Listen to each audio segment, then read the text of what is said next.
So we are on to the third episode of the sword refurbishment. We have already taken a look at the insides. We have located a few obvious problems, such as the power supply being broken and the rust on the outside. We've basically taken care of the rust, although there's still a bit more work to do there.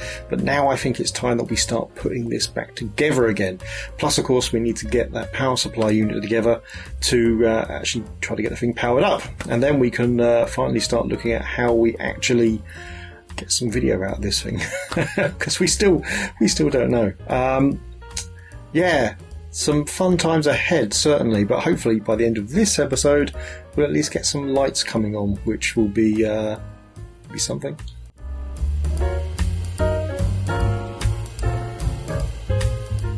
Okay, so we're going to start with the power supply, because we can kind of test that in isolation to a degree. Obviously make sure this doesn't immediately blow up.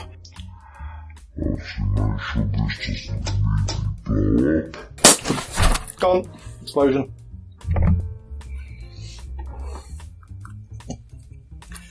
Okay, so I don't know if we're going to include anything about the power supply in this video. It didn't go well, let's put it that way. But we've got another solution, which I'll maybe we'll talk about that a bit later. But I think first of all, what we'll do is we'll start to reconstruct this. We can do that now. The inside's clean, the outside's still need a bit of work, but that's fine. We'll start to reconstruct this internally. If you can remember, it's quite complex. I'm glad we put a lot of the screws, left them in the places where they were, because yeah, there's a lot of screws. Once we've got it basically back together, we'll start talking about the RGB cable and what we're going to do about that. That could be tricky, but I do have a couple of potential solutions, but we will find out. So anyway, first of all, let's start putting this back together. Now, at least one of these, we're going to have to do some rearranging here. There you go. There would have been a slight jump cut as your viewpoint changed, because we need a bit more space. So this one is relatively easy because it slides into this rail here and then just goes in. Yeah, is that in? I think that's in, basically. Yeah, that looks good. Yeah, that one was quite easy. Yeah, that slides in there to hold that in. This one goes into the drive tray, which we'll be doing in a minute. So that's in place. And then this one sits on top. There's some screw posts there that it sits on. So we're going to have to kind of sweep it in backwards because of all these ports. Not quite in. It's not quite in, is it? There we go. There we are, that looks better. Do all the ports line up. Right, that kind of feels like that's in place. Yeah, those screw holes are lined up. I don't know what screws went in there admittedly. We need to find that out. I think it's these smaller ones. I've got a whole bag of screws right here. Right, so we do have footage. Oh, that's the other thing we have to resolve. Is the battery. This one is definitely gone and has been causing corrosion, as we can probably just about see, maybe just an inch there. So we'll have to snip that off and find another 3.6 volt battery. That shouldn't be too hard. Right, but we will need to work out what screws are meant to go in there. Really meant to make a note of that. Alright, well, judging by my photos, it looks like it's these small ones with the larger... Oh, they look too small. Hold on. You think, oh, right, there's two sets. There's also these ones with the larger washer. That's probably the ones that go in here. So, yeah, let's get a screwdriver and start putting them in. If it already squeaks, I promise you it is the chair. Right. Let's start putting these screws back into place. Move this around.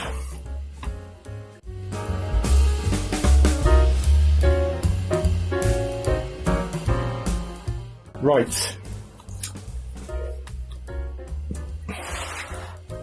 So that's the two boards back in. Now this is connected via a short flat cable, which I've got here somewhere. Oh, there it is. I see it. There it is. Is this keyed? This is not keyed. It doesn't matter. In fact, it can only go that way because of the way it's bent, so that's fine. So I think we put the... It's maybe tricky to get in.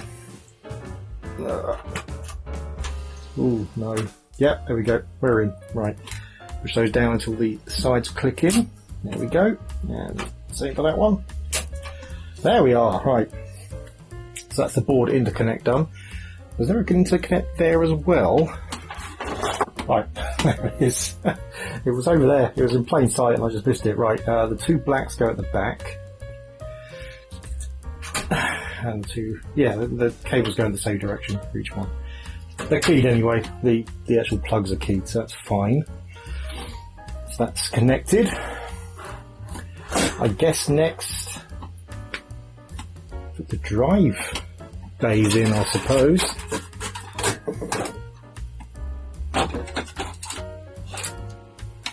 So there's this big construction that goes at the back. So the interesting thing with this is it runs with a Z80 and a 68,000, and it can use either or.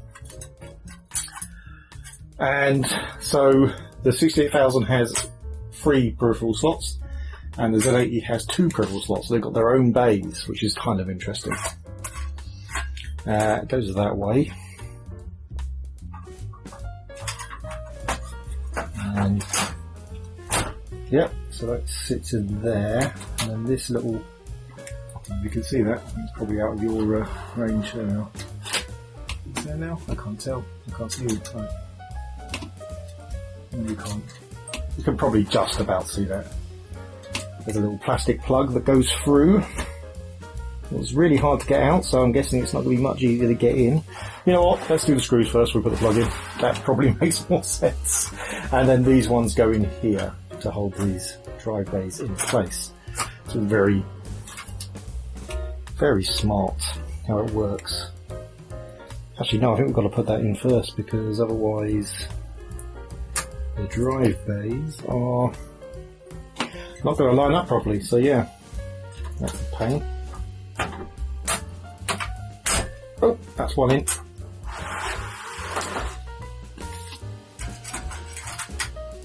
That one I think is just in anyway, and these ones don't actually matter, but we might as well put them in.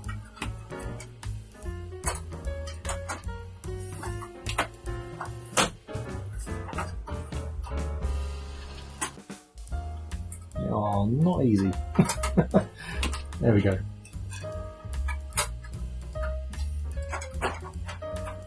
Actually, those ones are a lot easier than the other ones. Right. So now we screw these in, and I'm pretty sure.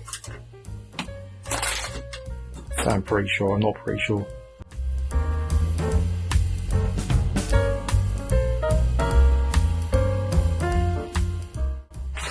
We're going to continue anyway, we'll sort it out. Now, in terms of the actual slots themselves, we have left the screws in there in a master stroke. Oh, actually it is this black one. Isn't it? Doesn't matter. You know what, it doesn't matter. It doesn't matter. That's incredibly securely already. Yeah, I left the screws in, so that's good. So we can... Actually, no, we'll do the bottom bit first. There's 2 silver bits that go across here, and I've, again, left the screws in, which is good.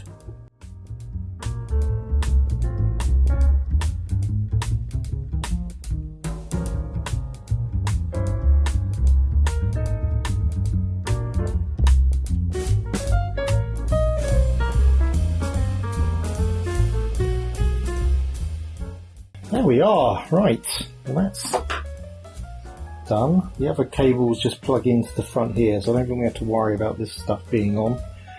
Right, well these are easy enough because there is 2 on one side, 3 on the other, so 2 goes here. I assume that way? Oh, okay, this makes a difference because... Alright, well that is definitely going like that, so that's obviously the way that goes. Hooray for muscle memory in cables. We don't have to look at the photo for that. Right, come on, you come out.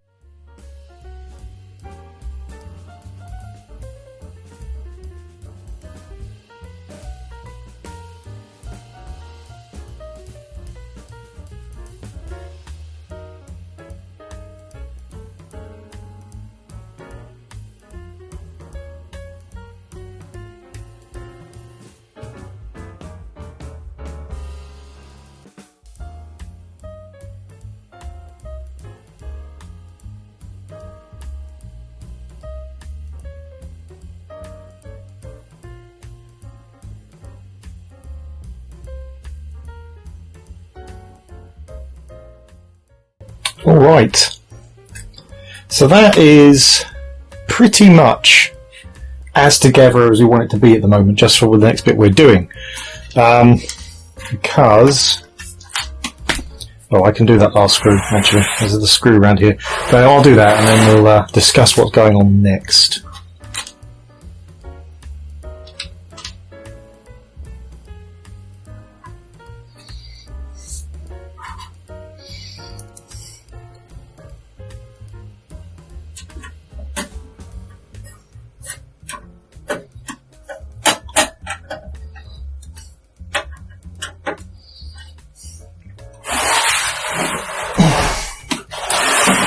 Right, there we go. That's all those screws in.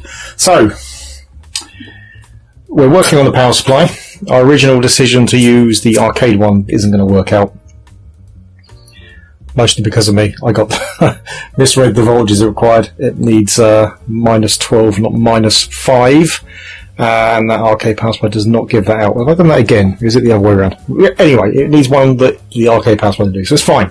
There is a much easier solution. I'm making a board that will take an ATX or a mini ATX power supply, and that gives us all of the voltages we need. Just throwing this screwdriver over there because I was using it to wag, but never mind. Wag, I said wag as well. Right, so this is basically together. We're going to work on the power supply. There's a board coming through to help us with that. So the next thing is the getting a video display out of this thing. The assumption that it's even going to power up, of course, we don't know that yet. Now, so this is an 8-pin DIN socket. There were a lot of RGB standards in Japan around this time. I have lots and lots of bits of paper. Each of these have multiple RGB standards in.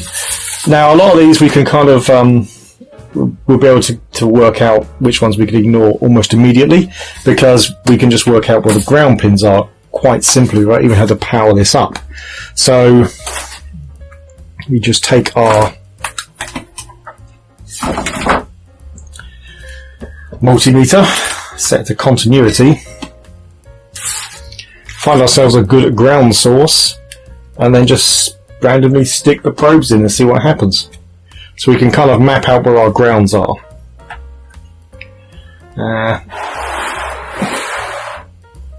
Where's going to be a good place to get ground? Oh, you know what? This is a black cable right here. That is almost certainly ground.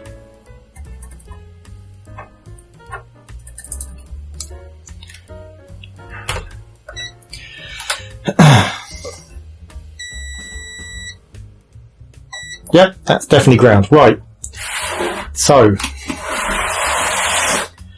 we can just put a probe on here. Oh, no, we're going to need something else to put inside those things. Back in a sec. There we go. We have another random bit of metal we can just push into a pin. Now, the middle pin is almost guaranteed to be ground. So let's touch that and...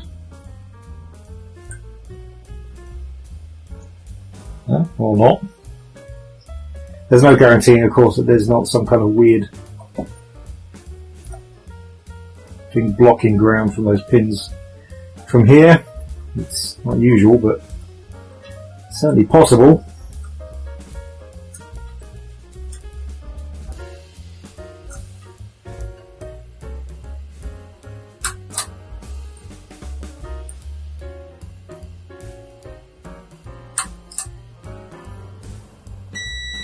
There we go, we've got one ground pin there, so that's one down on the left.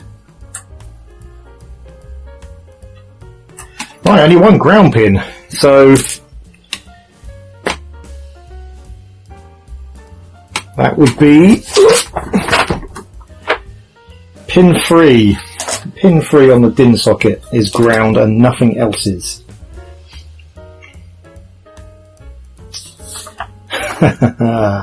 Oh dear, I think there is a ground on that pin, but there is multiple grounds on it, so it's not that, it's not that.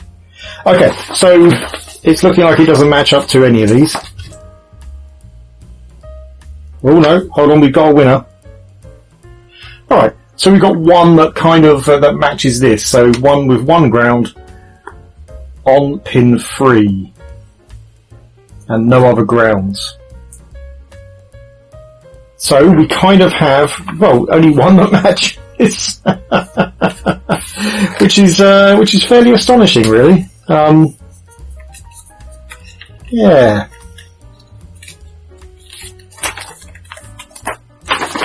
I was expecting that to be more. Now, there's no guarantee, of course, that this is the right pin out. It just means that we can narrow down all these ones that we know to that being it. We're still going to have to do some work to make sure, and of course we still have to have this thing so that it actually boots up. Or at least tries to display something before we know for sure. But anyway, that's that. Now, I'm also assuming that this one, there's a port on the back here. Get this up. Well, it says BW. Now, it may mean something else, but that may mean that it's a composite black and white port, which is only 5 pins and should be a bit easier to work out, because it should just be literally ground and composite that we need. But we don't know. It may be something else entirely. If you know, by all means, please put it in the comments. Right. That's good. So we've got this, which is a way to start. There's not an easy way to work out what's what, though. You know where the graphic card chip is, but there's going to be so much isolation between that and the port that it would take it forever to do it anyway. So the best way of doing this is just to wait until we have power. But we now have a potential, which we will leave in here, because that's something we can potentially work against. And if not, we know where the ground pin is, so we'll just have to use an oscilloscope to see what signals are coming through. Again, when this is powered up. Right, well, let's talk about the powering up bit again. So we tried with the arcade board, it didn't really work. The voltages were wrong, and something went hilariously wrong and kind of blew it up, which is not good. So that isn't going to work, but an ATX power supply absolutely should work. And we will be able to power its power supply, because it takes, I think, 19 volts in, or 12 volts, one or two. I'll definitely check that before I do anything. We'll be able to power that from the AC coming in here, so the switch will still work and everything. And that will tell us, that will let us get all of our voltages in the right place again. I've also redesigned the board so that all the pins and stuff will fit fine. They didn't fit, by the way. Again, I don't know if I've just explained this. Right. We're progressing. It's almost back into one piece again. We don't want to obviously put too much in before we're getting ahead, because we don't want the incredibly heavy drive case to be put on top, because that will make it almost impossible to move this around. We have to investigate the battery as well. It's just a 6.3 battery, 6.3 volt battery. Not going to be hard to replace. And we still have to, once we get a picture from this thing, hopefully, and it's running, we still have to work out what we're going to do about software. I'm still hoping to be able to replace one of those 5¼ inch drives with a Gotek. I've seen there are instructions on the flash floppy boards about doing it. So someone has seemingly done it before. So yeah, exciting. Also, I wonder what went to these peripheral slots, which I've not seen anything about them. But then you don't really see much about this machine anyway, so yeah, I really must look it up anyhow. There's not a huge amount of information, but there is some out there. And it's also interesting that the Z80 peripheral slots require extra circuitry, whereas the 68K ones are literally just edge connectors straight into the board. Anyway, right, that's it. Thanks for watching again and continuing to watch this series. It's going to be interesting, I'm sure, when we get this thing running, and I'm convinced we're going to be able to get this running. I really am. There's really not much damage to the boards. It's been massively over-engineered. You can just kind of tell that by the way it's put together. So I think this will power up once we get that power supply working, and I'm hopeful we're going to be able to find ourselves a a video source from the RGB socket as well. Yeah, interesting. Right, thanks for watching. If you enjoyed the video, please hit like. If you really enjoyed the video, please hit subscribe. If you didn't enjoy the video or you have something else to say, then please leave it in the comments below. See you next time.